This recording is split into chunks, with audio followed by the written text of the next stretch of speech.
Today on the show, we pet giraffes, say goodbye to personal agency, and face the darkness head on.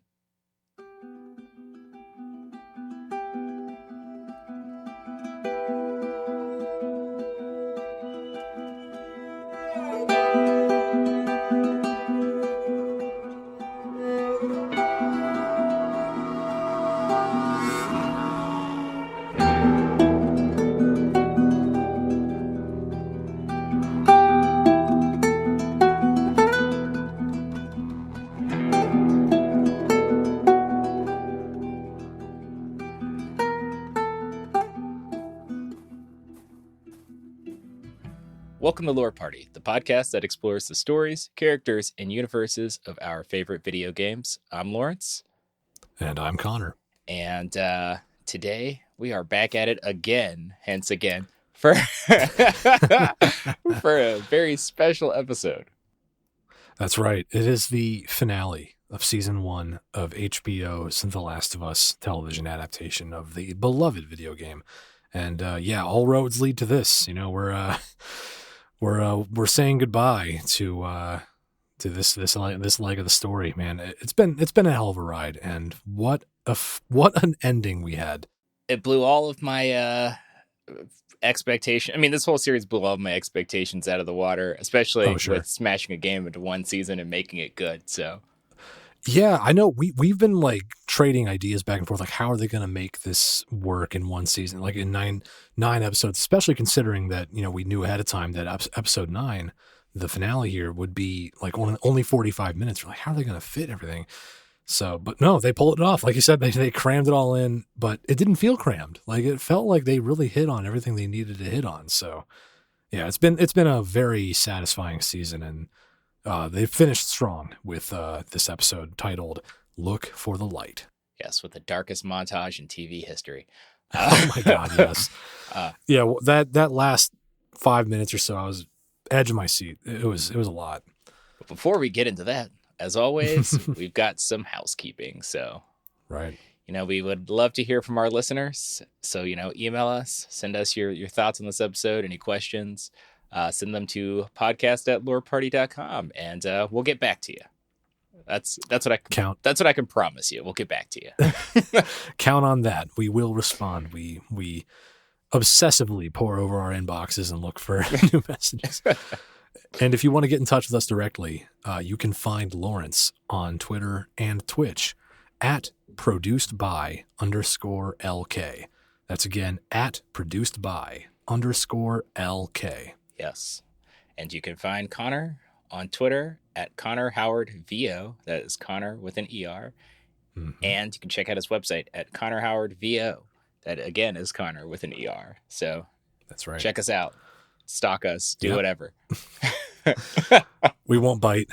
Yeah, come at us. And of course, if you want to connect with the entire Lore Party team, you can get in touch with us on Instagram, Twitter, and Twitch at @lore_party.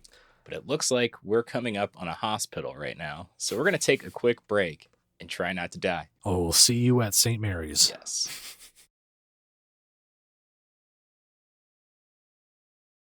Okay, we're back. And before we begin our episode breakdown, our recap of episode 9, the season finale of season 1 of The Last of Us, titled Look for the Light, before we get into all that, we're going to give you a once and only spoiler warning. If you haven't watched this episode yet, now's the time to pause and go get caught up to avoid any spoilers, because from this point on, we'll be going over everything. Yes. So you've been warned. Yes, we're going to be with extreme detail. That's right.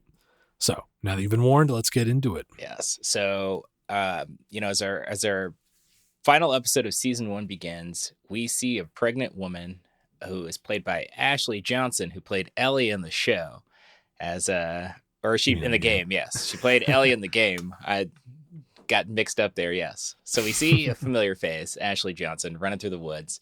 And you know, she's trying to outpace an infected that we can hear in the distance. And she is pregnant as hell. Yeah.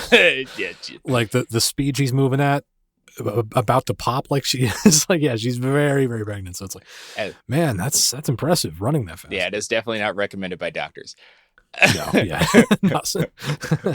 And so she makes it to this farmhouse, but finds that the people she was looking for aren't there. And, she starts to climb the stairs. And as she climbs the stairs, she sees that her water is broken. So she is like at the maximum amount of pregnancy that you can be at. Yeah, it's happening now. Ready or not, here it comes. And you can, and this like infected that is just still not like taking the hint. So it's still pursuing her. And so she barricades herself into the second story room. And, the infected is busted into the house now.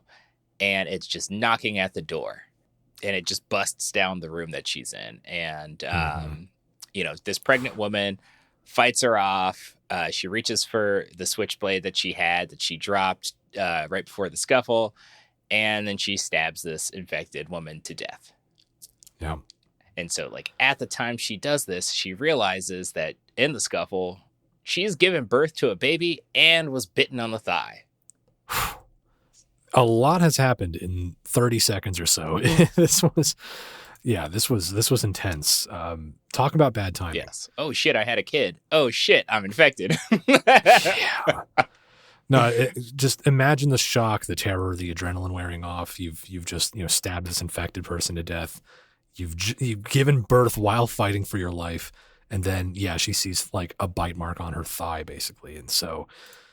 A horrible situation to be in. The woman, she acts quick though. She thinks fast, and she cuts through the umbilical cord with her knife.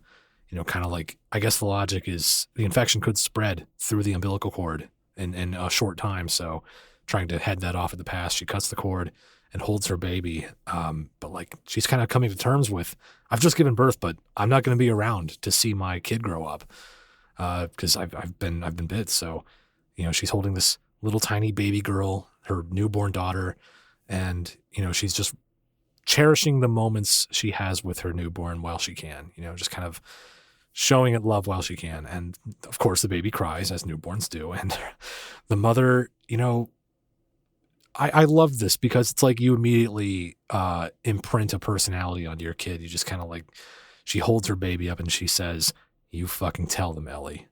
So she has named her baby and sort of gotten to know her in these precious few moments, and she's just holding her kid close and starts crying. And this was such an intense opening. It's such a combination of joy and grief mixed into one. It's kind of saying hello and saying goodbye within minutes.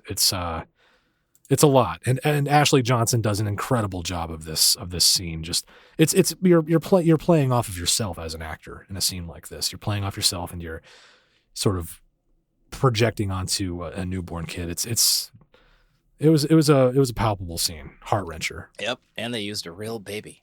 So did they really? Yeah, they used to. That was a real baby. Wow, I didn't know that. I just assumed animatronic or something, but no, it was lifelike. So. Yeah, that was Ashley Johnson said that was her first pregnant scene, and they used a real baby. So that was like a big day for everybody. Yeah, really. The baby's gonna watch this in like 10 years and be like, "What the fuck?" Yeah, like, that's you. Like, what? Yeah. You don't remember it, but that was you. Yeah, we had this whole thing. They paid us $50.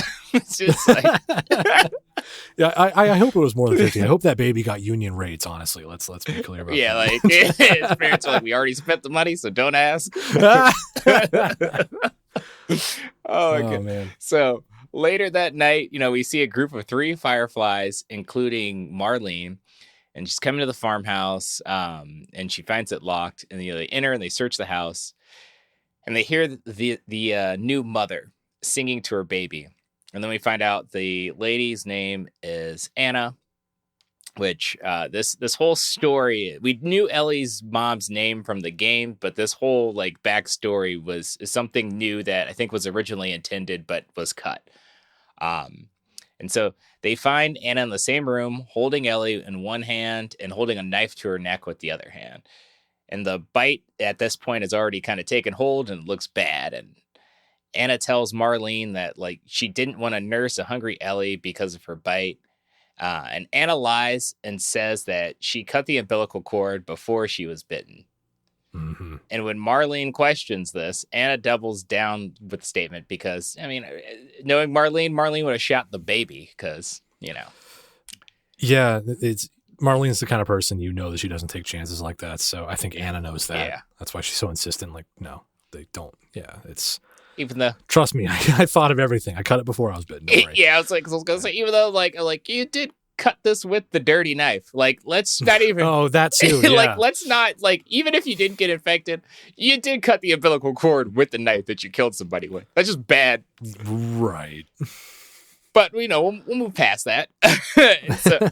So Anna tells Marlene she wants her to take Ellie to Boston and find someone that'll bring her up and make sure she's safe. And Marlene says she can't do that, but Anna keeps going, saying she wants Ellie to have her switchblade, which, like, also in this scene, I got nervous because they put the switchblade on the baby and covered the baby, and I was like, what, the switchblade opens up on the baby? maybe let's not, swaddle our newborns in a blanket with a knife that's spring loaded. Yeah, like, let's not. I was sitting there, I was like, but the knife might, you might stab the baby in the chin. Oh, that is not good knife safety, not at all.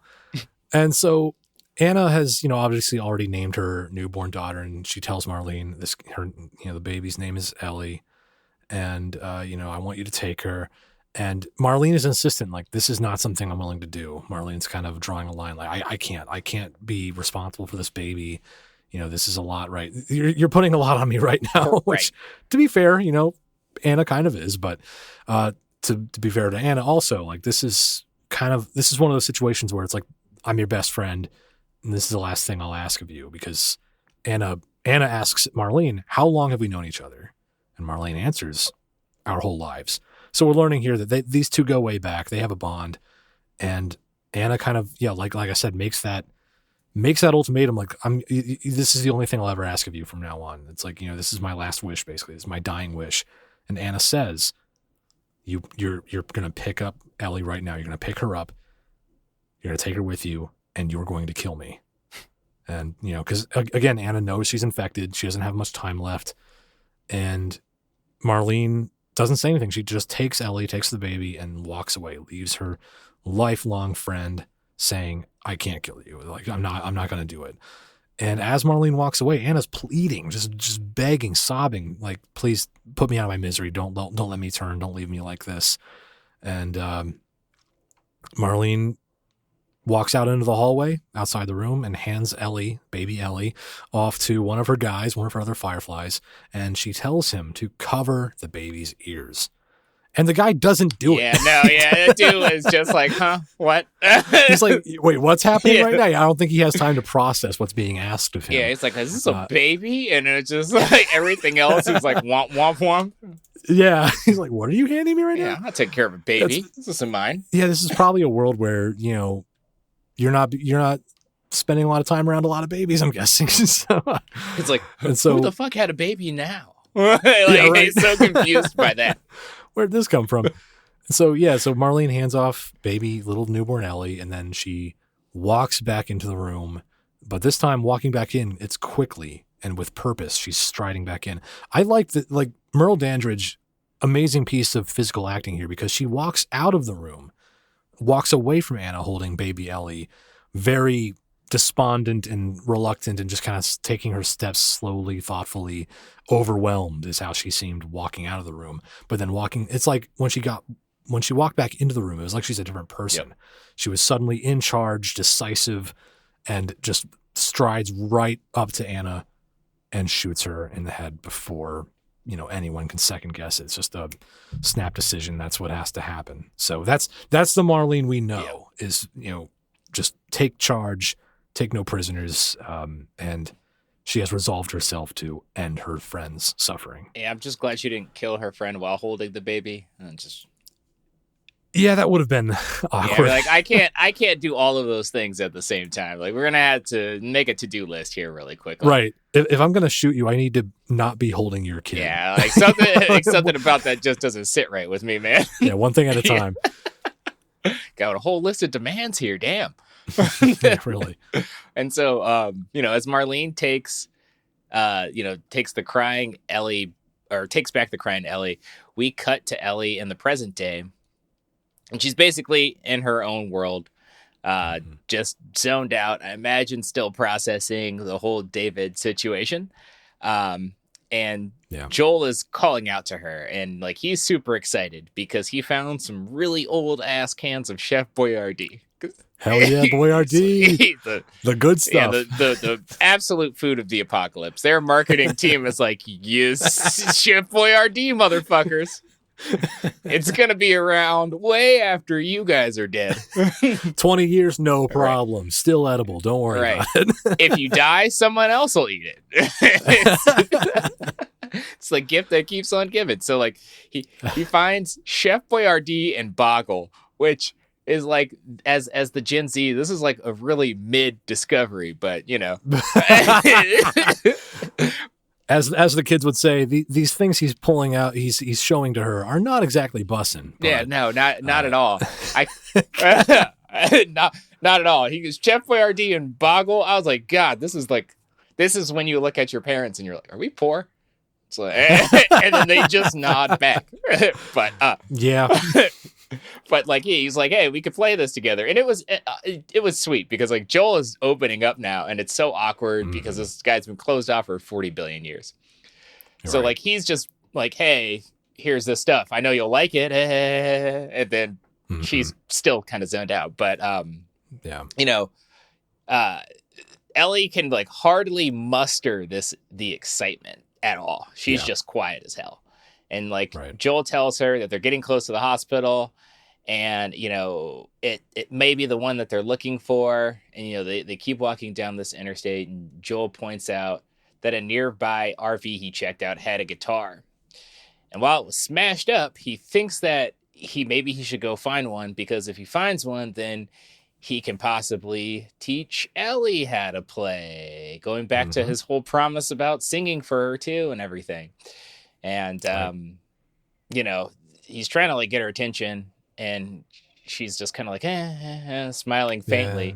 Yeah. And then like he asks her, hey, would you like to learn how to play the guitar? And she's just basically like lost in her head. And then she gives like a really delayed ass response, and it's like, yeah, that's great. And Joel just knows something is off, which it's obvious. She's just kind of just dazed right now.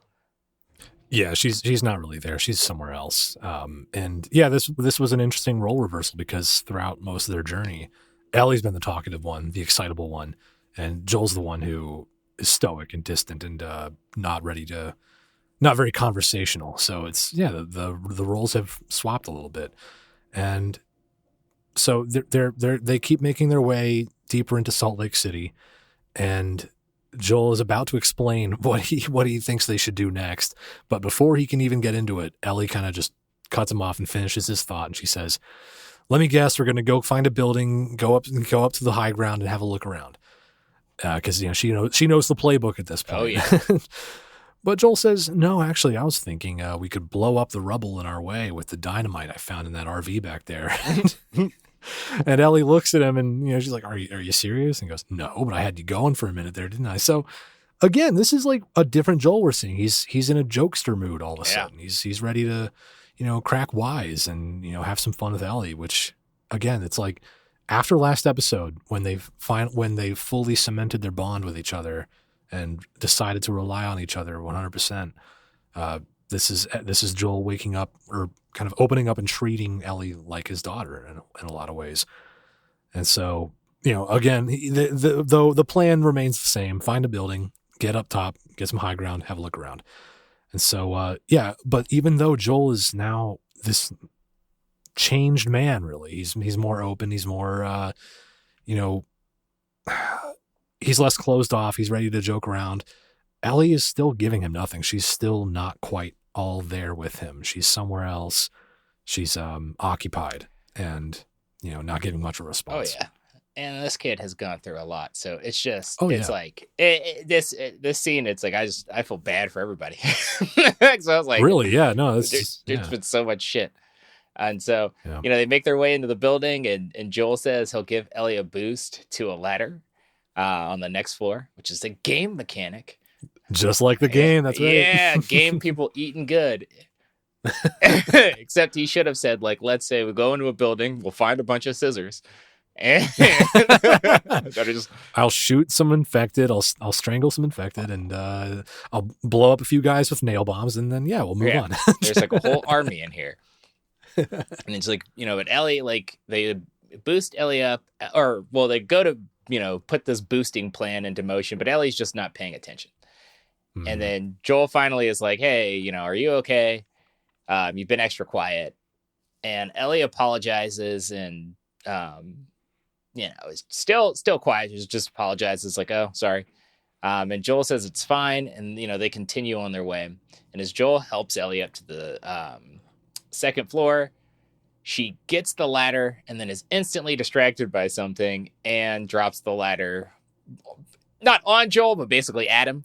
And kind of, yeah. It keeps going. And, which, I thought that was just funny. Basically, if you've ever held a ladder for your dad while he fixed something or did something, you fucked up when you dropped. Like, what are you doing? Hold it steady. like I just imagine him just like, God damn it, what the fuck? Dang it, Bobby. Right. That was amazing. Dang it, Bobby. That girl ain't right. Damn it. And so, like, he basically just like starts chasing her. He follows up the flights he follows her. He goes up the ladder, follows her up these like flights of stairs and shit. And she's running. He's old, so it's probably frustrating to have to run. But when he finally catches up to Ellie, he finds they find a giraffe walking outside.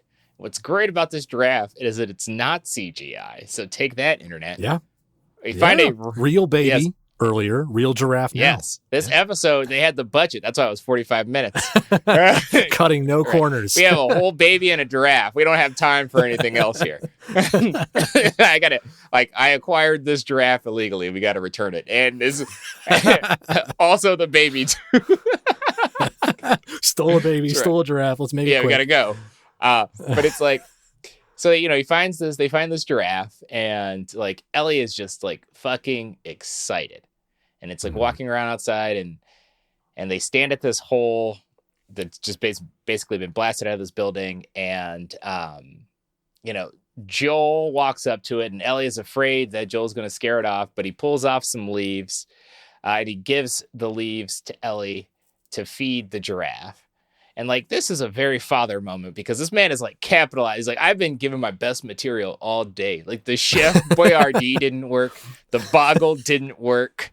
Like she's been a tough crowd. My dynamite joke almost hit, but it didn't. It fell flat. So like, fuck it. We're feeding the giraffe. Like, whatever it takes. And it just, he was like, he did it. Like, she laughed like she becomes this kid again.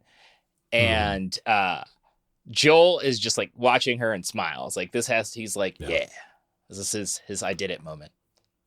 Yeah, she's finally seeing her face light up. That's like what he's been waiting for all day. And that's what a parent lives for, really. Yeah.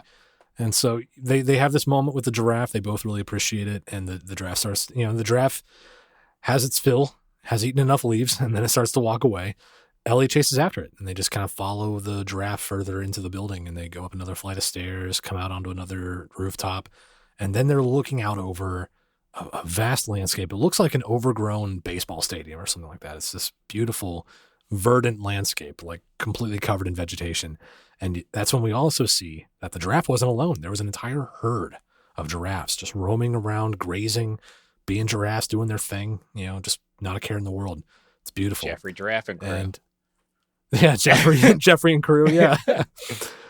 So Joel and Ellie are just watching and just admiring the view. And, there's a call back to episode 2, Infected, when they were in Boston and looking at the Capitol building. Joel asks the same question. He says, is it everything you hoped for? Ellie says, well, it's got its ups and downs, but you can't deny that view. Straight from the game. Yep. Great moment. Loved how they pulled that. And, it makes Joel kind of reflective. He's thinking back to how far they've come, and, they're sharing this moment together, and he kind of starts broaching the elephant in the room, kind of the uncomfortable subject about where they're heading. And he says, I don't know if we're going to find this hospital or not. We could find it, but, it's going to be risky. It's going to be, it's always dangerous out there. I don't know what could be between us and the hospital. And Ellie says, well, we're still here. We're doing okay so far, basically. And, Joel's like, yeah, but I'm just saying we don't have to do this, is what he's kind of putting out.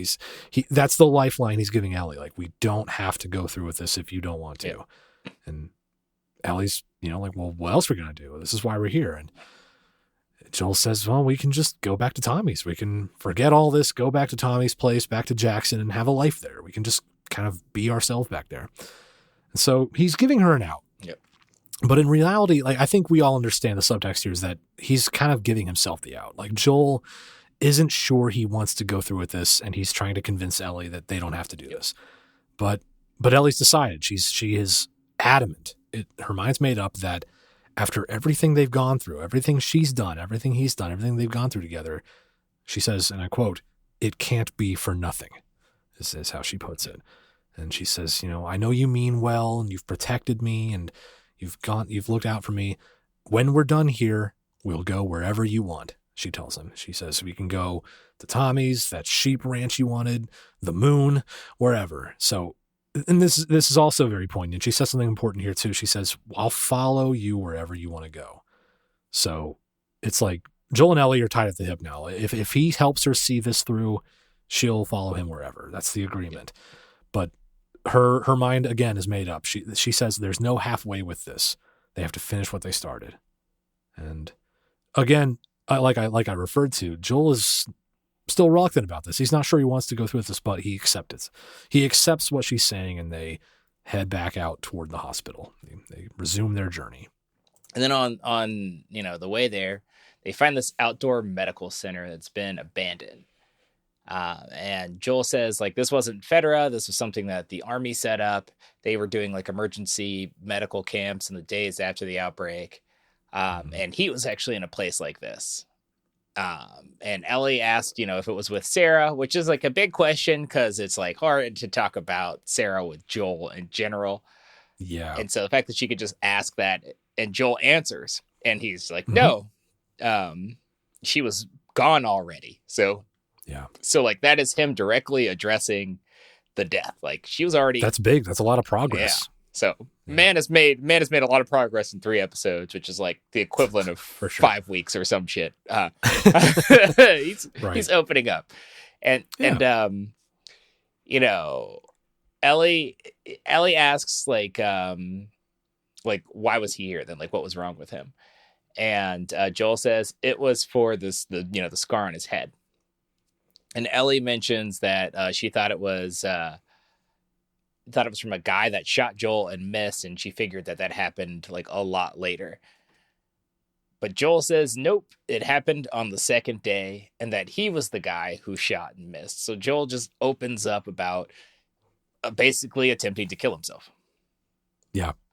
Yeah, so this was definitely a big, important pin drop moment where, they're actually walking while Joel says this, and Ellie stops dead in her tracks and turns around to look at him. And so, yeah, this was a big reveal. Yeah. And for me, it was like especially big because this is not something that was explicitly done in the video games. Yep. And in the game, I think you can see some implications that Joel may have attempted suicide at some point, but it was never explicit like it is here in the show. I guess I'll say one quick example is that in the Pittsburgh chapter of the game where they're in the hotel, I think, making their way through the hotel, and they come across a scene where it looks like someone had killed themselves in a bathtub. There's a skeleton in a bathtub. And I think Ellie makes some comment about, quote unquote, taking the easy way out or something along those lines. And Joel says, trust me, it's not as easy as you think. And so like there are moments in the game that could lead you to think maybe Joel tried to do something like this, but it was never explicit. Like here in the show, he's coming out and saying it, which like, we'd said earlier, him openly talking about Sarah, big change, big progress. And him admitting to trying to shoot himself, also big. Yeah. And so they sit down, like they sit down to have a conversation about it. And Joel says, well, there's really no story. There's no big, idea behind it. It's just that Sarah died and I couldn't see the point anymore. That's all he says. Simple as that. He says, I wasn't scared. I was ready. I couldn't have been more ready. But When he went to pull the trigger, though, he flinched, and he still doesn't know why. He can't tell Ellie, like, I don't know why I flinched when I took the shot. He gets ready to tell Ellie why he's sharing all this with her, but she just says back, I already know why. Yep. And then she says, time heals all wounds, I guess. And Joel says, it wasn't time that did it. And they just meet eyes. They make eye contact. They look at each other, and there's an understanding between them that Joel meeting Ellie is what helped heal the wound. Yep. She is the missing piece that helped him move past what happened to him. And Joel is, tearing up a little bit. He wipes his tears away, and Ellie's like looking at him with a deep understanding. Like she's finally fully absorbing what she means to him. Yep. And so they both definitely need a mood lightener after this. So Joel says, you know what I'm in the mood for? Some shitty puns. Ellie is more than prepared with her No Pun Intended Volume 2 book. And she starts rattling off some terrible jokes. And, they're back to normal. Like it's like, they had a heavy conversation. He bared his soul about something traumatic, and she was there for him. And then they went right back to business as usual, just laughing together and, living life together. And so as they walk on toward the hospital, back on the road again, telling jokes, they don't realize, they don't notice that a group of men are moving behind them, a group of armed fellas who move in behind them. And these guys come and sneak up behind Joel and Ellie, and they throw a flashbang grenade right at their feet, which goes off. And, as the name implies, it's a blinding flash, deafening bang. Joel and Ellie are both stunned. And Ellie's taken. They just grab her up and drag her away. And meanwhile, Joel gets slammed in the head with the butt of a gun, and he's out like a light. Yeah, they just didn't like those puns. They really didn't like those puns. They were like, that joke sucked. Bam! I'm going to throw a flashbang. Like, I was just like, this is a man and a child. Like, you could at least point your gun and be like, hey, who the fuck are you guys? Right. Yeah. What happened to freeze, don't move? Like, it was just an immediate, like, take them out. Yeah, it's like, hey, guys, you know what would be good in this situation? Flashbang. When are we ever going to get to use that again? Come on. Yeah, I like to think they just had a bunch of flashbangs sitting around. Like, we're never going to use all these. Yeah. Come on, just why not? Like, somebody just had a bet. Like, I told you I was going to use that flashbang before the end of the day. You owe me a can of bacon. Yeah. Even better, we found Chef Boyardee, guys. Score! Oh, yeah. Beefaroni. Hell yeah.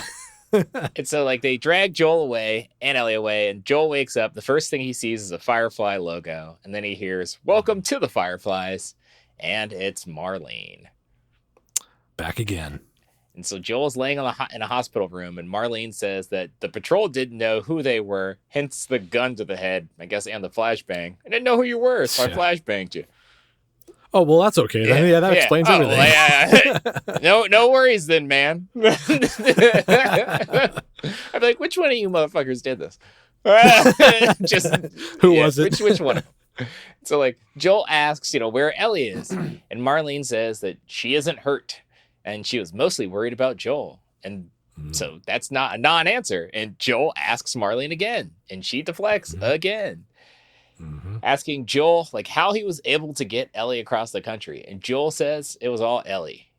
And, like, he says, like, specifically, like, she fought like hell to get here, which they pulled straight from the video game. And then Marlene, praises him, saying she would have been dead on day one. I mean, because the Fireflies suck.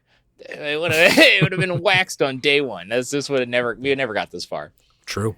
Yeah. And so she says that Joel was the one person that she never wanted to be in debt to, but Marlene, owes him now, and all of the Fireflies do, which is a weird thing to say for what happens next. It was kind of like a backhanded compliment. Like, you're an asshole, but you're like a useful asshole. Yeah. Like, this is what she's kind of saying.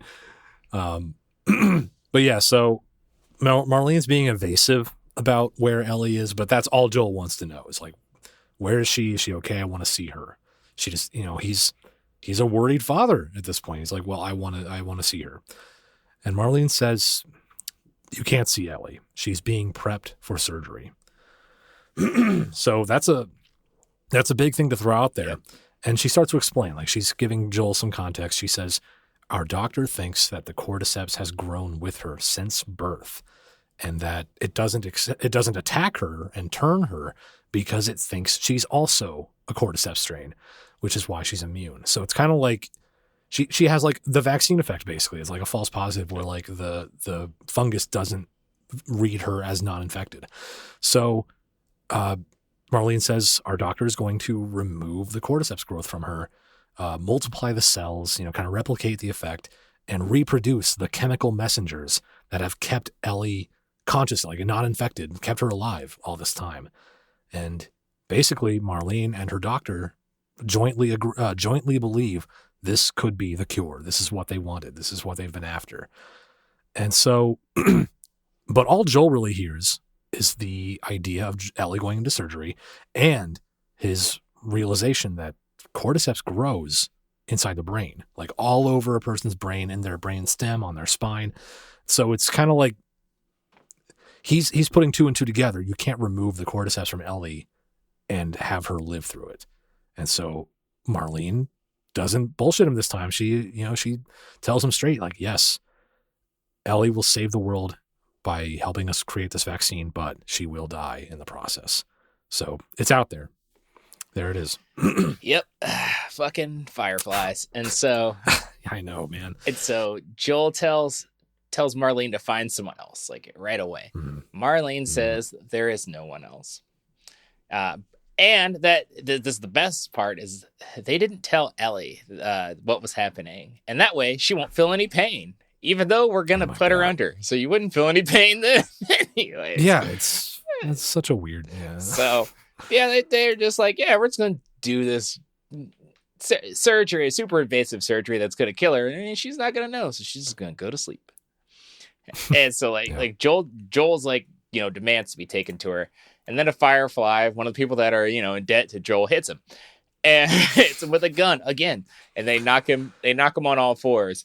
And Joel begs, like, this is Joel, the most hardened person that's left on the earth. He is begging, and says like, and says, please, that Marlene doesn't understand. And Marlene says that she does understand. She was there when Ellie was born. And she promised her mother that she'd save her child. So, like, I guess that makes you understand. But you didn't take the most awesome road trip ever, and you left her in a you left her in a Federa orphanage. But hey, whatever. True. Yeah. And so, like, Marlene is the only one that understands. That's the thing where I was like, all right, yeah, you're talking like a Sith. What do they say? Only Sith deal in absolutes. Dealing in absolutes there, yeah. Right. And so, like, but Joel states, or Marlene, Marlene's the only one that understands, and she apologizes, but she has no other choice. And Joel states that he does have a choice. Realizing what this means, though, Joel being the person that Joel is, Marlene is like, oh, I have something for you, motherfucker. So she tells her goons to take him to the highway and leaves him his backpack and gives him Ellie's switchblade. They're like, once he's out there, give him the switchblade. That way he's got a little thing to remember Ellie by. But if Joel tries anything, you should shoot him. Remember, these people owe him.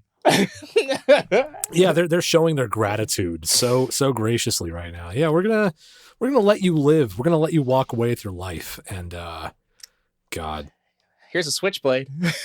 Because Marlene knows, again, like the comment earlier, the last guy that she would want to be in debt to. She knows who she's dealing with here. This is a rough customer, so she's not taking any chances with him. So Joel is led away by two of Marlene's men, and they push him along through the hospital, down the hallways. And Joel seems to be like in a bit of a daze, like he's kind of looking, like glancing around, like thinking this through. He's a little on the back foot, but as they're leading him through the hospital, he looks like he's starting to put a plan together. He's looking around, gathering clues. He looks at how hospitals have like floor signs. They say like what number floor of each department's on and whatnot. So he's kind of observing his surrounding. Eventually, the guys take him into a stairwell, and they start walking him down the stairs. Joel, he realizes this is the moment. It's a confined space. He's in close contact with both of them. So he picks this moment and just springs into action. He hits one of the guys, knocks him over, grabs the gun, shoots the other one, and then he's he wasting no time at all, pops the first guy in the leg and asks where Ellie is. Like, where is she? Where are they keeping her? And the guy gives him a wrong answer. He says, "Fuck you." So Joel says, "Fuck me. No, fuck you." And just executes the guy, shoots him right in the head. I love this because, it's like from the game, he tries to ask Ethan. Ethan, in the game, only one Firefly is escorting Joel, which is a bad idea. Two guys didn't work out. Yeah, two guys didn't work out either, but in the game, it was even worse because just some dude named Ethan.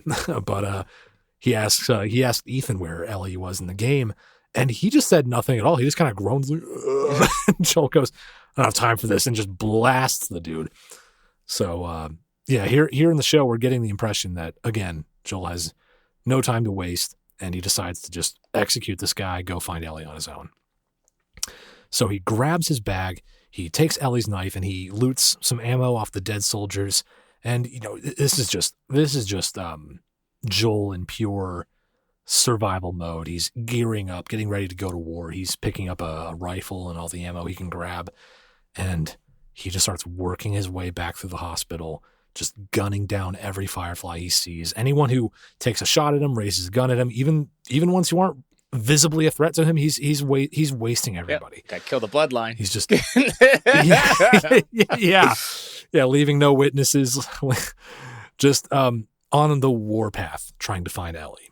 He doesn't ask any questions. He doesn't accept surrenders. Even when people drop their guns and raise their hands, he's putting them all down, just shooting his way through the hospital. He wounds one guy, finishes the job by stabbing him to death, and just leaving no one left to get in the way. It's an absolute massacre, and it's a sign of the Joel that used to be, the man that Joel had to become after the outbreak.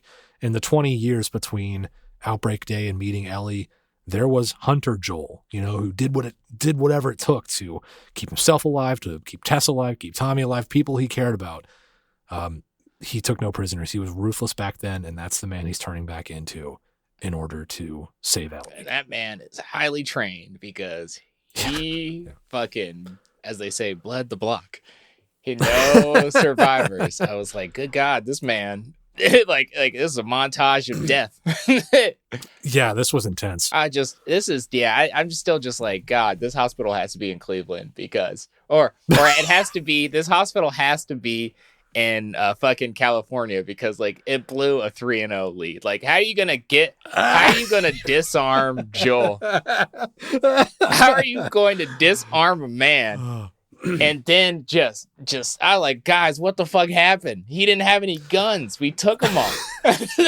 They had every advantage. And he pulled out the reverse card, flipped the table on him, and as the kids say, just went sicko mode. I would be like, you all just had to take him outside. Fuck. That was it. Bro. Oh, man. And so Joel, Warpath Joel, he's in Pedro Pascal in full video game mode. So putting everybody down, finally makes it to the pediatric surgery section of the hospital. And he sees Ellie through the window as she's been given anesthesia and she's getting prepped for surgery. And, the doctors and the nurses haven't heard Joel as he enters into the room, but then he demands that they unhook her. And it's like, uh-oh, who the hell are you? Mm-hmm. And so, of course, his doctor, what's his name, Jerry or some shit, my man, just like a little punk, grabs the scalpel and he's, I'm not going to let you take her.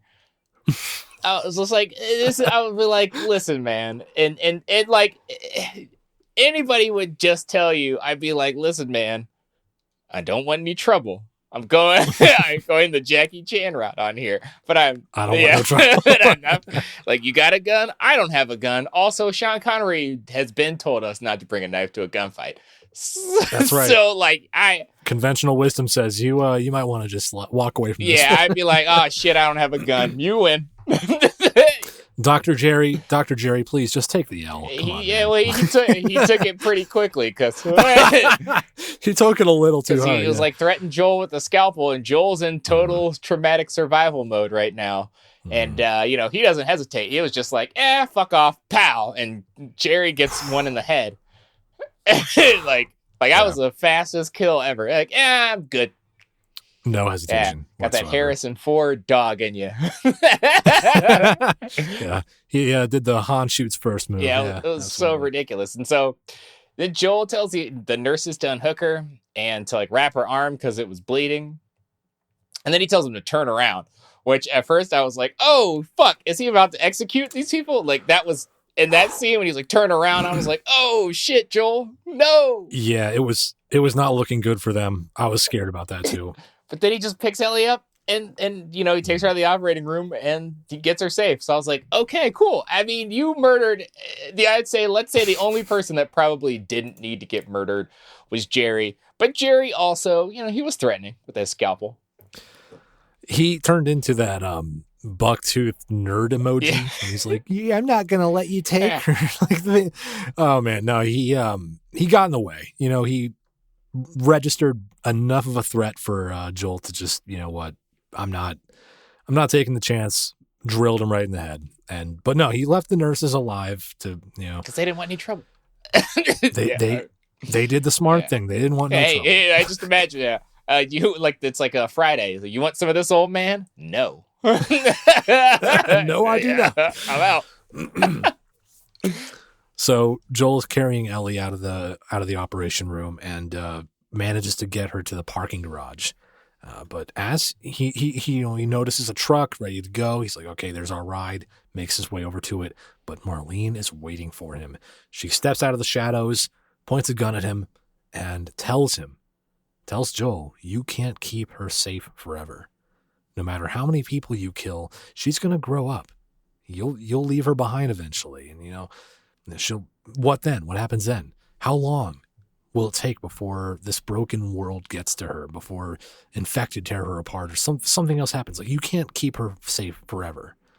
And so, she's just trying to make the appeal that like, this is where her death can at least mean something, is kind of like Marlene's point.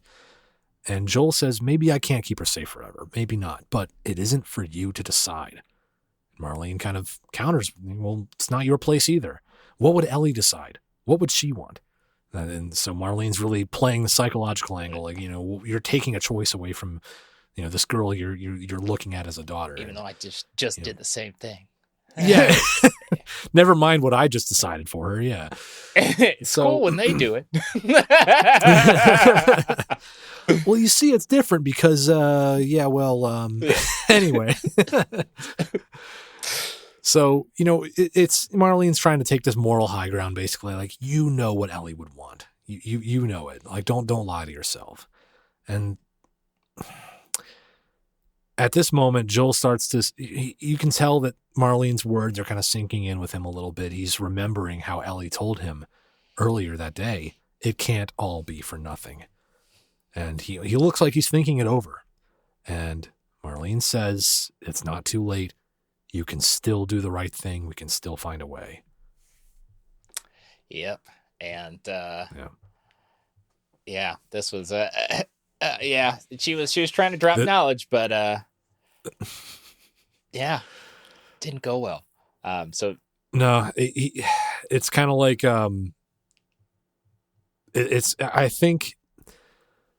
I think Joel at this point, he is weighing what he's weighing the decisions he has made and the decisions like he's already decided on or made his mind up about.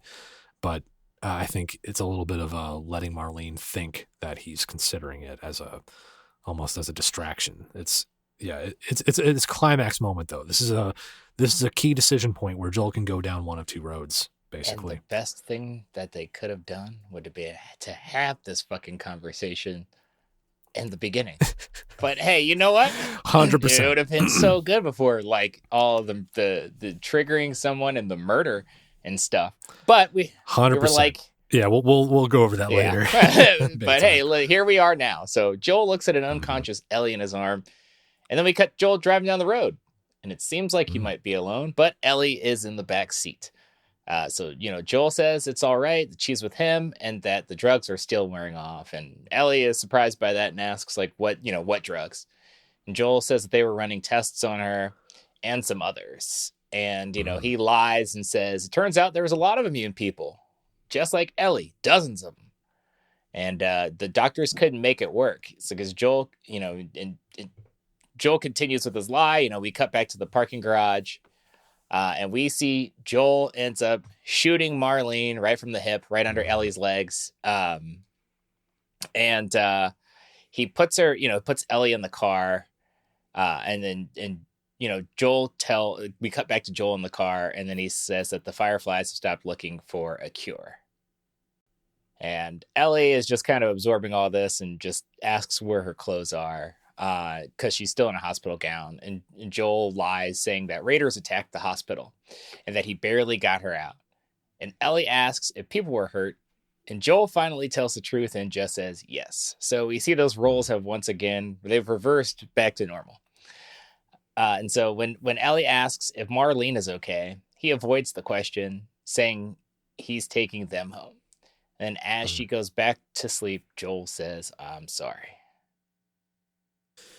Yeah, this is. I think it's obvious Joel doesn't like lying to Ellie. He's not something he's comfortable with, but he's good at it. Like, he's pretty convincing. He knows how to cover his bases, basically. But no, it's this is heavy stuff, and something that Ellie's struggling to absorb, and Joel's struggling to lie to her about.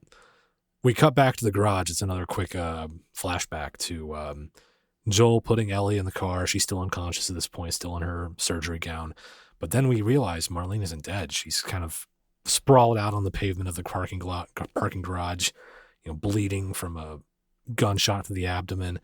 And, Joel kind of walks over to her, ready to finish the job. And Marlene puts her hand up and pleads with him. Just let me go. Just let me go. You don't have to do this. And in a bit of a dark mirror here, Joel is showing the same ruthless determination that Marlene had when she killed Anna back at the beginning of the episode. Joel raises the gun, points it right at Marlene's head and says, "You just come after her," and pulls the trigger. So Marlene's gone for good, and that's Joel really just sort of tying up that loose end. Again, this is a guy who takes no chances.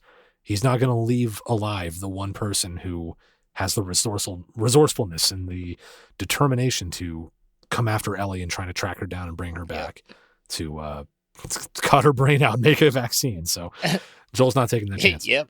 That's the truth. Yeah. And so Joel and Ellie get all the way back to Wyoming before the car dies. As Joel says, Joel just basically says that the car got him close enough.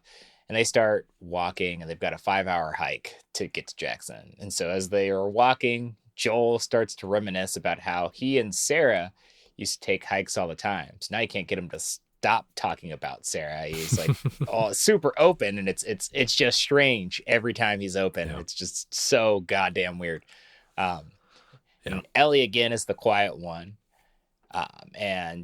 We can see that she's still mulling over the situation. Like, we can tell that she never quite believed everything. Yeah. It's she's back to having a lot on her mind, coping with a lot of new information and experiences, and she's not comfortable with it.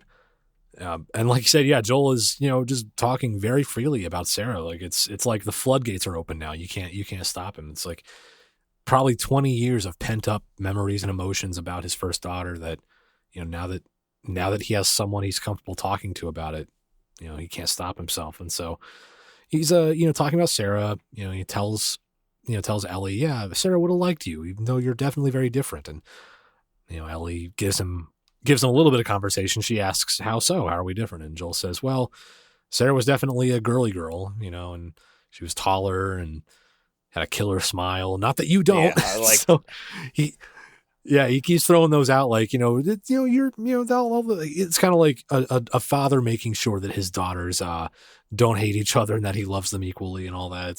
It's classic, and it's very heartwarming that he sees them both as his kids, really.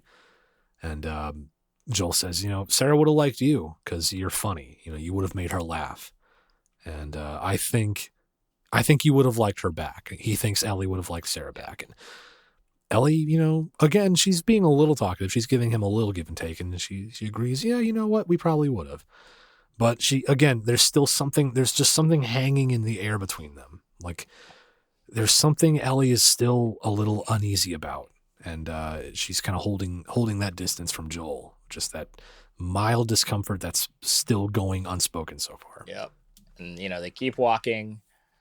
They see Jackson in the distance, and Joel's super happy. But Ellie is still like, in the funk. And so she's like she seems like she's like worried about the situation that she's in right now. And so finally Ellie stops him, and she opens up. It's like her turn to open up. And so she talks about the first time she killed someone, and which happens to be the time when she was bitten. And the person we find out that she had to kill was Riley, because, they made this pact to lose their minds together, and it was all poetic. And then Ellie didn't turn, and Riley actually turned, and Ellie had to kill her. Mm-hmm. Mm-hmm. So, and she's open about like, hey, they didn't know what to do at this time. Like, this is a very right. This was like a very traumatic and dark time. This is for her, and this is something that she's been holding in the entire series. And so she finally lets it out. So we're sharing basically two people sharing probably the most traumatic moments in their lives. Right. Yeah. Ellie is finally coming to terms with the people she's lost in her life so far, and also sharing that pain with Joel and being open about it. She says, my friend's name was Riley, and she was the first to die. She was the first person I lost and said goodbye to. And then it was Tess, and then it was Sam. And she's kind of rattling off these experiences and these losses she's taken. And Joel tries to explain to her, like, none of that's your fault. You don't need to blame yourself for that. These things happen. And sometimes life just doesn't work out the way we hope. And sometimes things come to an end and you don't know what to do next. But if you just keep going, you can find something new to fight for. This is like life advice that Joel is trying to give Ellie. Like, this is how I've survived so far. This is how I've made it all this time, by, just looking for something else to hold on to. And, it's a bond that they're kind of building together, or at least Joel thinks of it that way. He's trying to bring her into his world a little bit and encourage her to lean on him and vice versa. Yeah. This is also just like if someone has ever told you not to be depressed. Like it's like, oh, why are you sad? You have so much. And it's like, I don't fucking know. Have you maybe considered trying not being sad? Yeah, it's, I guess it's the holy grail of answers there, man. Oh shit, you just gave me the best life advice ever. Oh, it's that simple, huh? Okay. And so like Ellie cuts Joel off this time, and she's basically blunt with him, and she asks him to swear to her that everything that he says about the Firefly, or said about the Fireflies, is true. And without hesitation, Joel swears that it's true. And like, he just really just was like, fuck.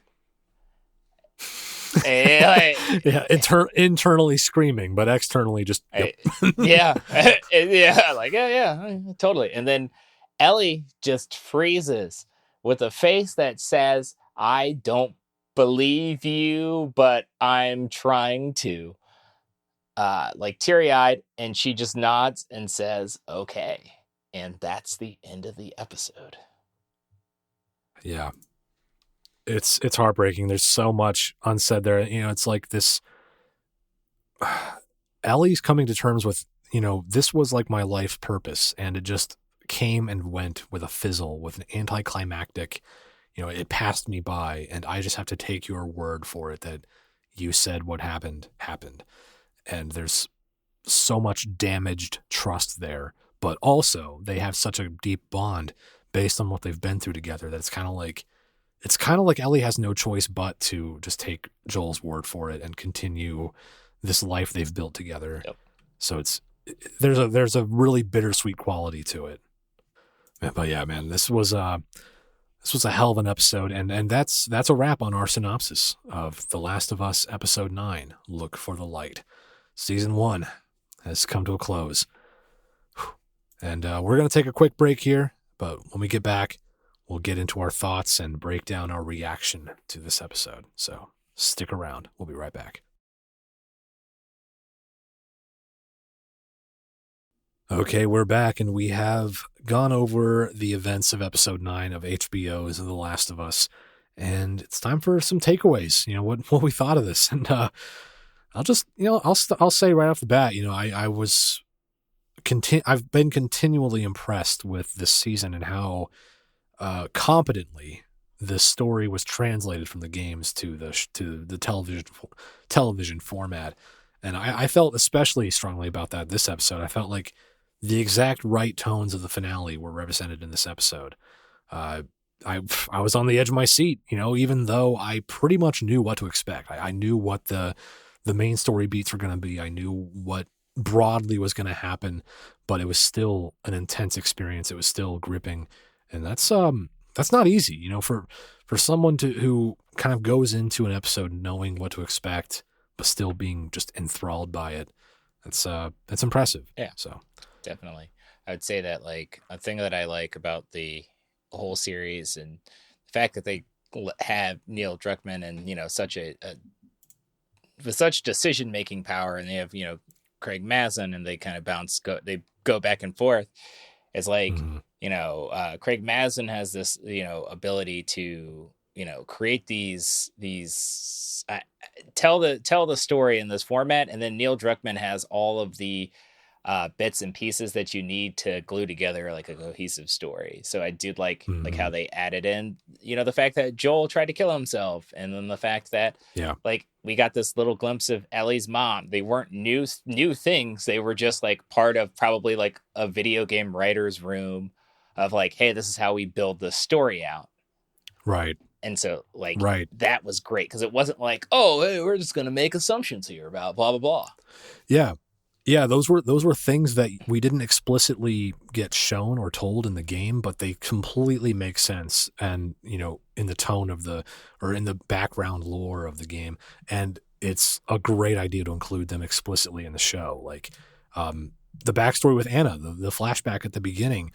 Like again, we didn't see that in the game, but it was such important context. It gave us a deeper backstory, and it really informed Marlene's decision, her motivations, and it, gave us a lot of important context to the beginning of Ellie's journey. So that was like a change, or, like you said, probably something that the game directors thought of originally, but decided to, really color into the show here.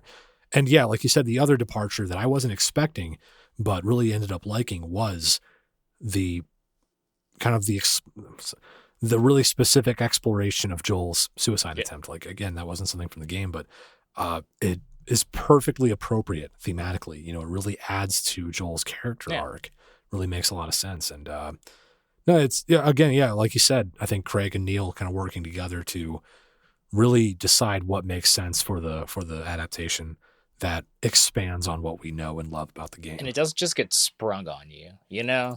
Like, it wasn't just like, or walking and Joel's like, hey, after my daughter died, I tried to kill myself, which like in some people writing this would have made sense. But like going back to like a different episode and, being asked about it and seeing how cold and like shut off he was and how he lied easily. And then when he opened up, he felt comfortable. And so I was like, it just made it that more impactful, because like you did think someone shot at Joel, because Joel's a fucking smuggler. Yeah.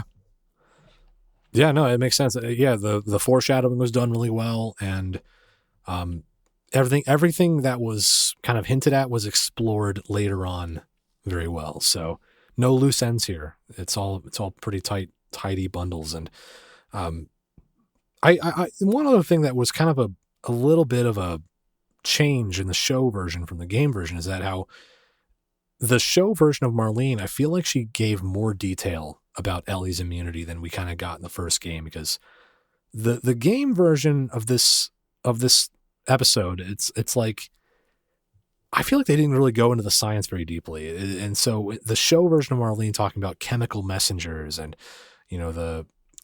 the scientific lingo. It was easy enough to follow, but it also lent, I think, some credibility to the medical science of like, it really told the audience, like, this is something that these characters could theoretically feasibly do. Like, we're kind of selling the case here that Marlene and her doctors, they have the know-how to create a vaccine. Whereas in the game, I feel like the situation was a little bit more ambiguous.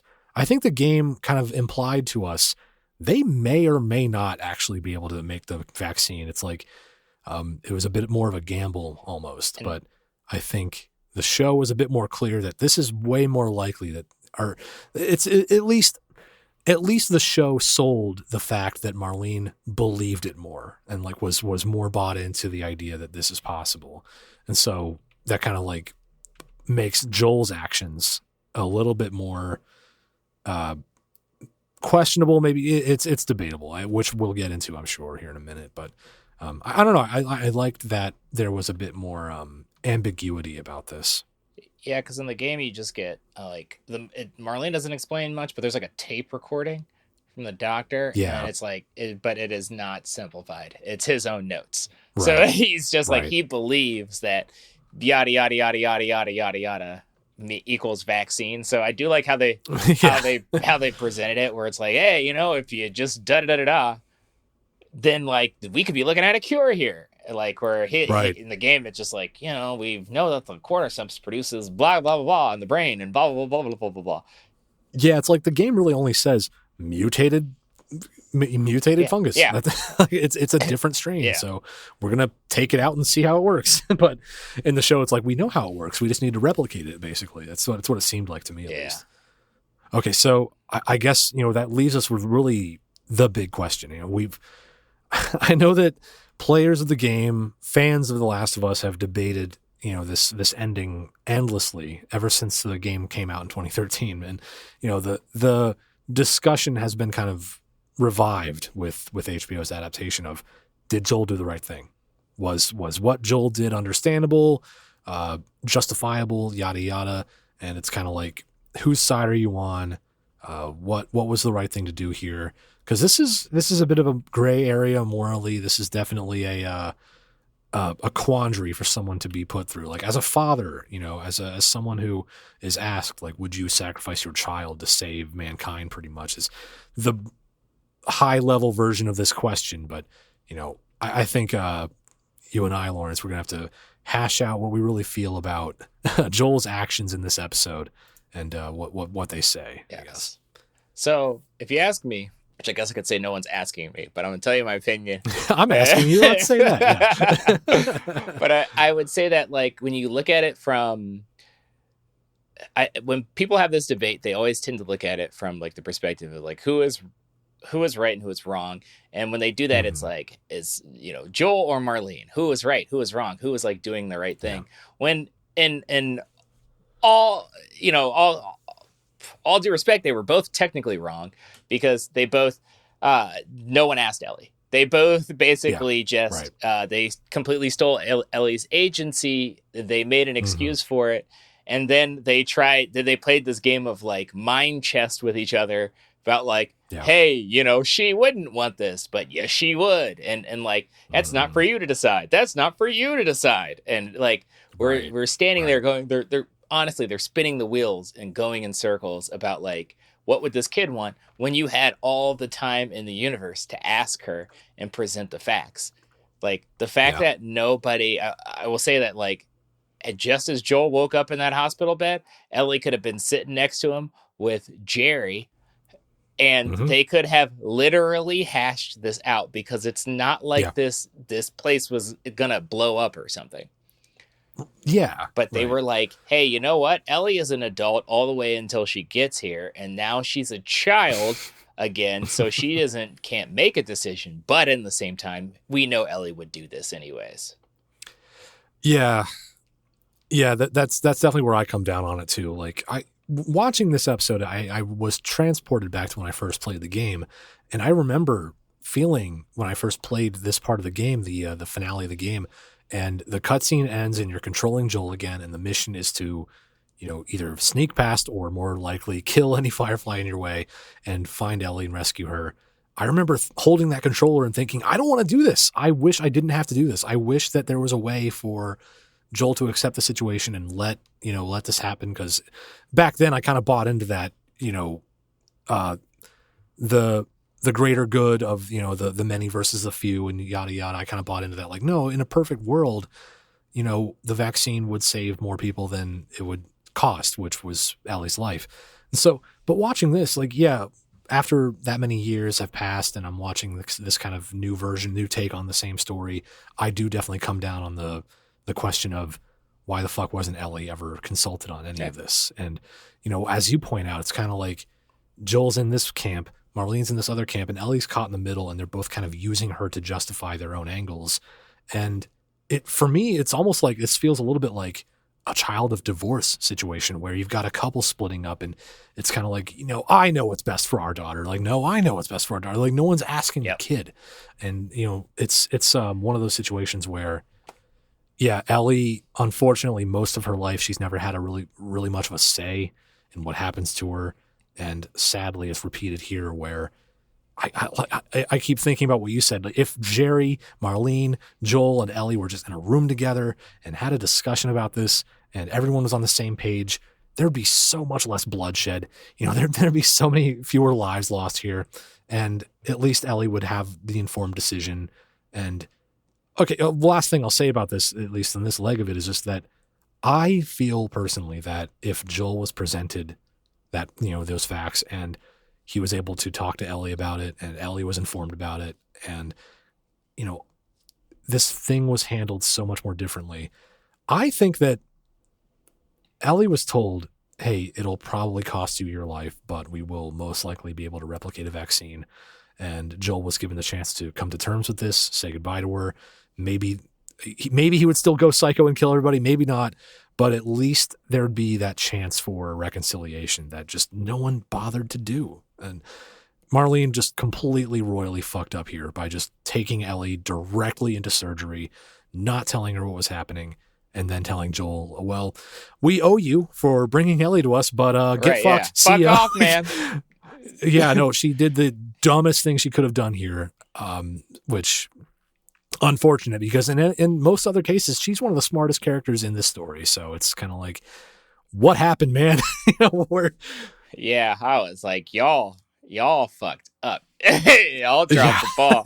And big time. And like it's like honestly, I would think about what you're saying, and it's like there was this whole God complex, yes, and like goal chasing, like we're in the cusp, we're getting it, and it blinded them, and so like it blinded them and made them do something, and then Joel reacted to that.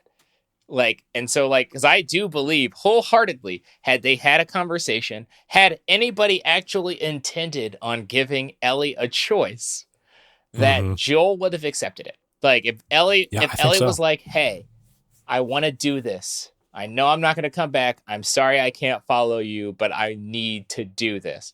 Like he wouldn't be happy. It would probably spiral this man back down into, the trenches, but I think like it would have also, it probably wouldn't have pushed him as far as he had with Sarah, because like at least he would have closure, because like Joel never gets closure. Like you got to think about it, his daughter got shot and he tried to save her life and begged her not to die, and then they take this other girl that he's just bonded with and they're like, well, we didn't tell her, but we're gonna take her brain out and kill her.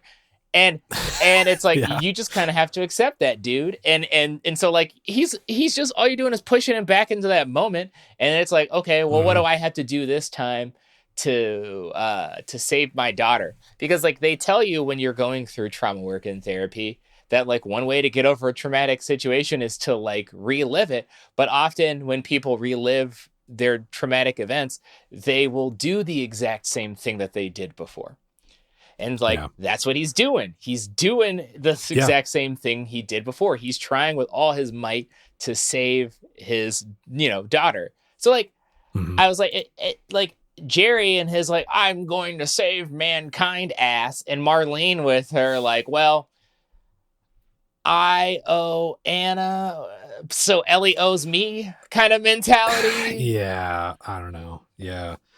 No, it's wild to think like, okay, you've got this cold-blooded killer right in front of you, and you're going to take away his reason for living, and you're going to do the surprise Pikachu face when he I'm decides gonna that kill you guys. Yeah, he values Ellie's life more than yeah, yours. exactly.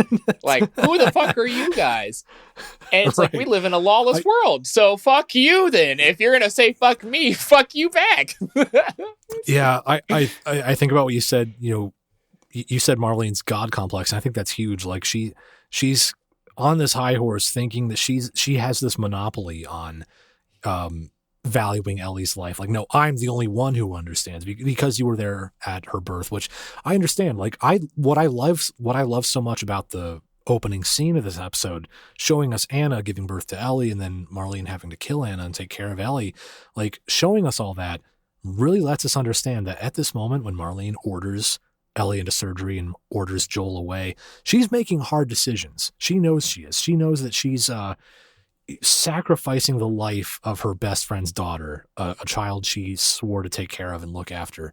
She knows that that's a heavy price to pay, but that kind of gives her that like moral authority that she hasn't necessarily earned when she's telling Joel, like, no, like you don't know what it's like, and when Joel very, very much knows what it's like. So it's a blind spot for her. It's like, thinking that, this, I guess it comes back to they both have decided that they know what's best for Ellie, and they're gonna let nothing stand in their way.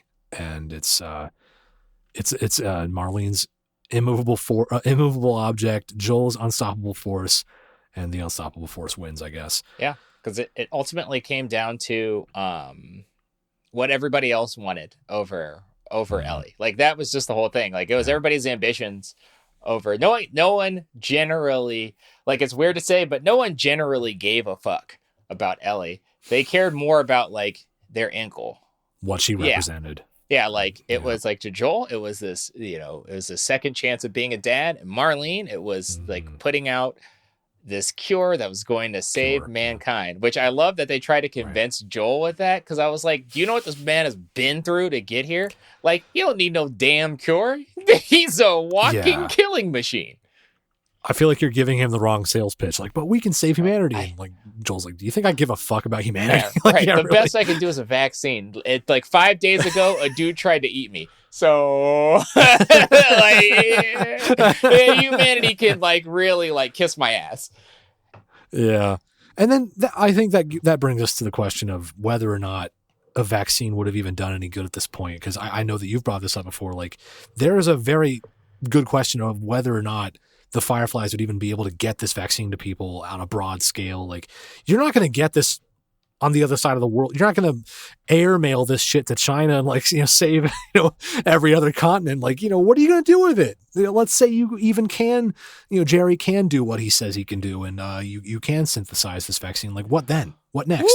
I got some thoughts on that question. Yeah. I know you do. Because like I am like, this is my stance on this whole thing. Yes, you needed to give Ellie a chance. Like, that's the right thing to do.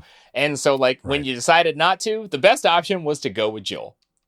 Because how the fuck do we know that Jerry can synthesize a vaccine? Jerry, what are you, a brain surgeon and you just out here whipping up vaccines? And a chemical engineer, with absolutely no research whatsoever that we know of. That was not, there was no research reference. Like, you want to go anti-vaxxer rant here, like where people were like, how did you come up with a vaccine so quick for COVID? And you're like, well, I have years of research actually, because this mutated from something else, you jackass. It's this time it's like, how do you know this is going to work? It's like, yeah.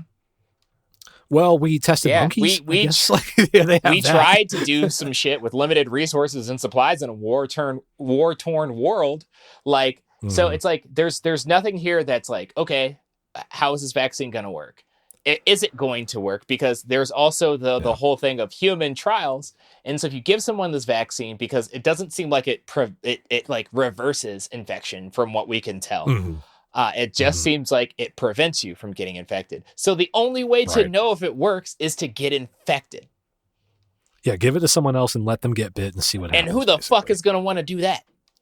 Yeah, right. Like, hey, give it to you. Hey, just so now, Dave, so we know it's effective, you got to get bit. So basically, you die for science, or you live and become a hero. And like you live long enough to Yeah. stroke Jerry's ego is basically what it is. And then like there's so many logistics to this. It's a fucking nightmare. Yeah. Distribution. How are you going to widely develop a vaccine? Right. And I know that the Firefly's stated goal, like as an organization, they are dedicated to, broadly speaking, the return of civilian government. They want to overthrow Fedra, end martial law, basically, return the United States back to civilian government. And I suppose that all gets overridden by the, Marlene's new crusade. Like, oh, we have a cure. We can do the cure. So it's kind of like, maybe to your point, it's a secondary issue whether or not the vaccine even works. It's more the promise of it. It's more like it'd be a bargaining chip. It'd be a political tool with which to, bring people to their cause. And it's kind of like, if I'm going to be cynical, it doesn't matter if it works or not, because all you have to do is say, hey, we're the Fireflies. We have a cure. We are your only hope. Maybe that's the point. Honestly, I 100% agree with that. I think it's a fucking power tool. Like, that's it. Mm-hmm. And like, cause like a regular vaccine is not 100%. It's not a guarantee for everybody. Like, it's not going to have the same effect on everybody. So what happens when this vaccine doesn't have the same effect on everybody? Like, there have to be extensive trial periods. And then you have to think about it like, you can't return civilian government. You can't reestablish the world the way it was. Like, we've ascended down the societal totem pole. And you have to go back, like, you have to build it back up in a certain way. It's not like we're like, okay, who the fuck was the president? George Bush? All right, like, what laws are here? Because it's like, just, you have to look at it. Generally, society, the modern day society, is unfair to a bunch of people. That's one big thing. So you have to establish society back. There are definitely people who are going to be like, well, society fucking sucked, so no, I'm good. Or there are people that have been born after this. Or there are people who just love committing fucking crimes. That's my life. There's no law. If I want to shoot somebody to protect a plot of land, I'm going to shoot you in the face. And like, we've seen all of these different groups of people who always end up following, besides Jackson, everybody always ends up following like one person. Oh, they're the provider. They're blah, blah, blah, blah, blah. Kathleen, David. Yeah, we put our lives in your hands. And like, those people get drunk on power. Do you think that people are going to let someone come in here with the promise of a vaccine and steal what they have worked their asses off to build? Because you better fucking believe that's not going to happen. Yeah, you can tell, like, you just know in your bones that it would be one of those things where, hey, we have this vaccine, but you have to be a Firefly to get it. So, or one of those things, like, and like in a perfect world, ideally what could happen is, the Fireflies get the vaccine to communities like Jackson that, care about community, that actually look out for themselves and each other and aren't actively, assholes to everyone else. That's the ideal world. But yeah, we're talking about Marlene here. We're talking about a very political person who will work the angles and do what they need to do to come out on top.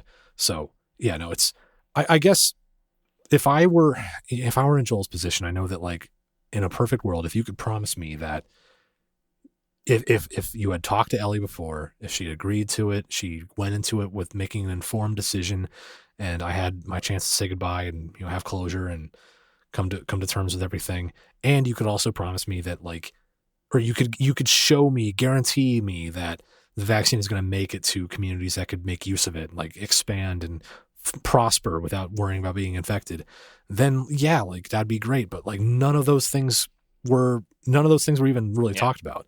So yeah, for me, it always comes back to, Ellie was never consulted. And like, with the Fireflies we see in the show, like what we know about them, there's not that much confidence that they would really even be able to do much good with it, even if they were able to get the vaccine. So it's, the whole squad got folded by a 56-year-old man. Yeah, think about that for a minute. Who had no weapons. Man had no weapons at the beginning of this. He took theirs. Yeah. This man had no weapons, no body armor. He cleaned house. He bled the block. Like, I was like, you're telling me That's what I would have told Marlene at the end. I'd have been like, "You ain't doing shit with the vaccine. Who are you going to give it to? I killed everybody. I killed them all, Marlene. Yeah. You're a liar." Yeah, it's that old meme. It's like, who would win? One hospital full of paramilitaries versus one traumatic boy. Yeah. One pissed off dad. Like, dude is just like, yeah, I mean, like, I was like, dude, and I got to think about that. I was like, man, in a montage, cleared everybody out. And you had some people surrender. What are you guys going to do when you run into like another Kathleen type situation where they're like, we're not following the Firefly rule for your fucking... You're all getting sent to the gulag. You're not getting out. You're not winning the war zone. You're going to get folded. Like, you guys... You're not getting that victory royale. It's not happening. Like, even if you were to, let's say perfect world or the vaccine works and it works to everybody, you can distribute it. You still have to deal with infected. And not everybody is going to want to go, not everyone's going to warm up to communism, which is what you're going to need to do. You got to do communism to... You're still going to have, the raiders and bandits and anarchists out there who, just want to kill you. Yeah, now I'm immune and I can do it. It's like I can still get ripped apart, but if I don't die, I could. Right. Yeah, so...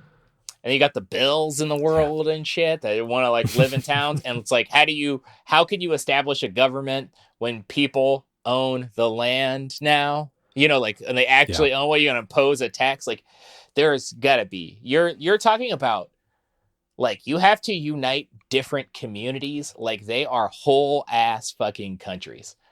There is going to be war. There is going to be every fucking thing. You don't even have established trade. So I'd like, fuck your vaccine. Right. Yeah, you're not bringing the United States back from nothing. Like that ship has sailed. Like it's kind of like you're starting from scratch, and that's a tall order for like you said, a group of people who can get bodied by one dude. Yeah, and you come up against a bloater, then what? Like you still have. Then what? Yeah, like you guys, hey guys, there's a bloater on the route. We have to deliver these vaccines. Oh, we're fucked. Even fucking badass Perry couldn't take that thing out. What hope do you jackasses have? Like Perry didn't even surrender, but you guys surrendered to a dude who you could have just fucking killed. But like that's the thing about the Fireflies. It's like I don't think anyone is looking at a big picture. I think they are looking at the short term, where it's like, hey, we can do this thing right now, which is why they just rushed a child into surgery, and we're not going to tell him. Yeah. Not smart. That's why Jerry got shot in the face. Yep. Dr. Anderson, made that bed and had to lay in it. So, I don't feel sorry for Jerry at all. No F's in the chat for Jerry. No good game. I personally feel a little bad for him, but he should have. He went for that scalpel, man. You live by the scalpel, you die by the scalpel. I'm sorry, that's how it is. What doctor doesn't? I'm like, you must have been a shit doctor, Jerry, because you don't have any bedside manner. Like a doctor's not going to come out like, okay, here are your options. Yeah, man. Yeah, I want to meet the fucking surgeon in real life who would agree to take the brain out of a teenage girl without fucking talking to her first and explaining what's going to happen. Like, no surgeon. Like, where's the Hippocratic oath there? And then Jerry? Goes to brag to their dad, like, hey, I've taken her brain out. Taking her brain. Seriously, man. Gonna make a cure. I'm gonna call it the Jerry vaccine. That's okay. Yeah. You know what? Yeah. No F's for him. Like if you would agree to take a fucking teenage girl's brain out without talking to her first, without telling her the risks, and fuck him. I've come around on it. I used to feel bad for him, but honestly, I don't know. Every if I time can you take anymore. the vaccine, you got Jerry. So like, that's the Pfizer Moderna Anderson shot. Yeah, there. it's so fucking great. And so it's like, Jerry, I was like, Jerry, you're out here about to make me an anti-vaxxer, you bastard. I do not condone anti-vaccinations, by the way. Get your vaccines. Yeah. It's just that Jerry was peddling that shit that they talk about on Facebook. Yeah, for the record, Jerry is trying to sell us that snake oil there. That's what he's got going on. But man, so to wrap us up, I guess couple really quick shout outs I want to make. Want to point out in the operation room where Dr. Anderson got drilled in the forehead. We actually saw a familiar face. The lovely Laura Bailey is actually making a cameo there in that scene. In case you didn't know that already, she's one of the nurses that Joel so graciously spares the life of at the end there. And of course, Laura Bailey, the actress who portrays Abby in The Last of Us 2, who we may be seeing in the not too distant future. Oh, Who knows? I'm hoping that. I mean, I'm wondering how they're going to get to play Abby in season 2. Like, yeah, live action Abby. That's gonna be a hell of a casting decision. Can't wait to see that. The worst part is I saw on Twitter someone goes, you know who would be good for that role, and this would be good, but not good anymore. Gina Carano. You know what? It would be so good. I get it. Honestly, it sucks. I used to really like Gina Carano. Like, I really enjoyed seeing. She did this movie a while back called Haywire. Really, really cool movie. Awesome action movie. But God, she fumbled. She fumbled the whole bag. Just spilled it out all on the ground, man. Like, all you had to do was just not tweet the dumbest shit ever imaginable. Right, yeah. So you could have come back, had another show with Pedro, and you could have had the Mandalorian. You could have come back to be Abby, to have those cannon ass arms punching clickers heads off. Because I was like, you already are like hella muscular and are used to playing like these like actiony roles. So I was like, it would be a great role, but damn it, you're like, damn, she blew it. You want to talk about blowing a 3-0 leader? I was like, there are plenty of muscular actors out there that they can get, but I was like, damn, I was like, shit. I know, that sucks. So yeah, there's that, and another shout out. I've been meaning to make this. I've been meaning to say this for weeks now. I keep forgetting to bring this up, but I want to give my solemn condolences to the family and loved ones of Annie Wershing, who is the actress who portrayed Tess in the original Last of Us game. She passed away a couple months ago, and just sad to see her go. She was a powerhouse, great actress. I saw her in other stuff like The Rookie. She was on that Rookie show with Nathan Fillion. And just really sad to see her go. She brought a lot to that role that we saw Anna Torv embody in this adaptation. So just condolences. Rest in peace to Annie Wershing, and shout out to Laura Bailey. Shout out again to Ashley Johnson bringing Ellie's mother to the screen here. That was a pleasure to see her back in the Last of Us universe, and to hear her voice. Like, it was like, God, especially when she was just like, you fucking tell him, Ellie. I was like, God, it just was so video game nostalgic. Also, she like I have never really seen Ashley Johnson before this, so like I was like, actually, like, you and blanking on her name, the person who plays Ellie now, Bella Ramsey. Yes, Ashley Johnson and Bella Ramsey kind of look alike too, so I was like, this is actually kind of perfect. I was like, this is good casting. It works out. And I just love seeing those behind the scenes photos. Like, you see Pedro and Ashley and Ellie. You see Pedro and Ashley and Bella kind of posing together. Like, oh, that's so cute. Yeah. Like, here's Joel with Ellie and Ellie. It's really cute. Yeah. So it's like all in all, phenomenal show. Like, I was like, I remember when we did that first episode, the reaction to the trailer, and I was like, gotta have like 2 seasons or something for the first season. And for just the first game, and I was like, I guess I'm fucking wrong, because you guys did it masterfully in 9 episodes, and they managed to do what I love about this the most. And I was thinking about this today because Brett's co-host Lucy is finally playing the game for the first time on stream, and I was watching it. And the video game and the show are 2 separate experiences. So, like, it doesn't matter if you've done one or the other, because, like, doing the other one is still going to have its own unique and impactful experience. Like, I watched her cry today when she did that scene where Sarah died. And she knew it was coming, and she was like, I knew this was coming, but I just didn't expect it to hit so hard. And the show recreated it so well. And I was like, this game is its own experience, and that show is its own experience, and they are both top tier. 100%. Yeah. But no, I 100% agree. I think looking back on this first season of HBO's The Last of Us, I'm really just blown away by what they managed to pull off. I remember our initial skepticism that they'd be able to do justice to the story of the first game in one season, but no, they really hit on everything they needed to hit on with this. And I've been good. I've been good so far. I've been able to restrain myself from making too many comparisons to the Halo show, which for me at least is like the most recent video game to television adaptation before The Last of Us that I can think about or that I can refer to. And I'll just say I enjoyed the Halo show. I know a lot of people didn't. It was very I guess I could say polarizing. It was not received super well by the Halo community, by the Halo fans. But honestly, I enjoyed it. I had fun with it because I went into it knowing like it's going to be different. Like you said, like they're different experiences, show, game. They're going to have different strengths, different things that are special about them. I knew it was going to be a spin on what I'm familiar with, but I still think the Halo show just missed the mark on the vibe and the spirit of what makes Halo special. They had a lot of things I liked. Like I think they incorporated a lot of a lot of the flavor. They brought a lot of stuff from the Halo books, like the novels that I'm really a big fan of.